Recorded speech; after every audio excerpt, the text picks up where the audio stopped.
Сайн байцгаана уу та бүхэнд энэ өдрийн мэндийг хүргэе. За өнөөдрийнхөө видео хичээлээр бид нэр C нэмэх програмчлалын хэлийг эхнээс нь зааж эхлэхээр боллоо. За C нэмэх програмчлалын хэлийг бол хэрхэн анхны програмаар бичих вэ гэхээр маш амархан байгаа.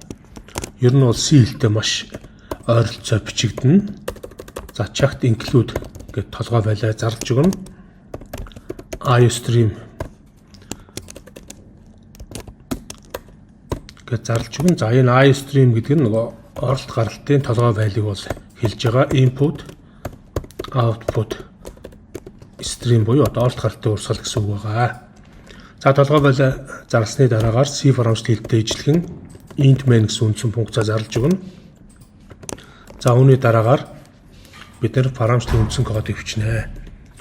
За үүний өмнө эхлээд бид нэр using namespace std гэсэн хувьсгчийг бол зарлж өгнө.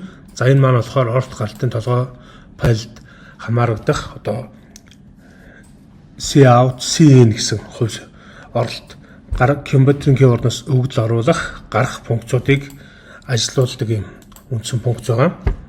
За тэгэхээр бид нэр эхний програм маань cout hello world гэж хэвлэнэ. За ерөнхийдөө програмчлалыг сурч байгаа хүн болгон hello world гэсэн текстийг хэвлэдэг.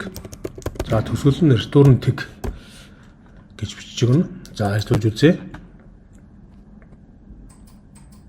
За ингээд өгдөл маань гарч ийн.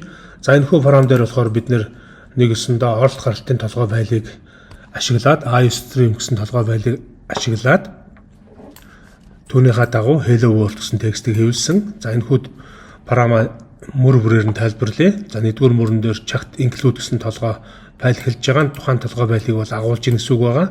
Энэ оролт гаралтын толгой файл буюу iostream гэсэн толгой файл дотор хамаарах функц нь энэ cout буюу coutput гэсэн функц байгаа.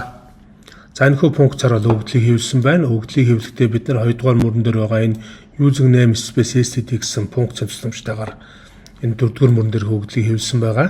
За 3 дугаар мөрөн дээр int main гэсэн үндсэн функцийн дотор бид нар ерөнхийдөө програмаа бичдэг. Нэгэсэндээ энэ 1 2 3 5 дугаар мөрөн дээр байгаа кодноос одоо дараагийн хичээлүүд бүгд үргэлжлээ явна. Тэгэхээр C програмчлалын дээр код бичихэд 4 дугаар мөрөн дээр л нэмж одоо код бичнэ гэсэн үг. За энэ хүү 2 дугаар мөрийг одоо бид нэр ашиглан 4 дугаар мөрийг хийвсэн байгаа. За үндсэн функц маань int main гэж эхэлнэ. За тэгээ гоё хаалтаа эхлээд гоё хаалтаар хаагдана гэсэн үг. За return гэдэг бол тэг утга буцаана гэсэн үг. За энийг бичсэн ч болно, бичихгүй байсан ч болно, ялгаагүй бол програм маань ажиллана. За дээрээс нэг сануулгах зүйл юу вэ гэхээр бид нэр эхний програмаа бичиж байгаа учраас энэ using space std-г бичихгүй болвол бид нэр энэ хөө програм маань ажиллахгүй.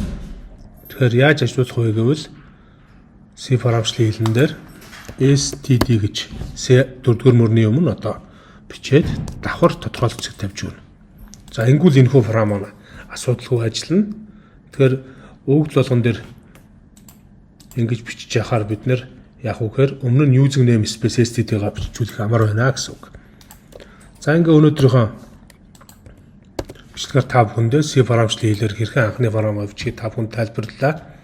Энэ хүү бичлэг танд таалагдсан бол бичлэгийг маань лайк дарж, за мөн дээрээс нь манай сувгийг subscribe хийж дагаарай.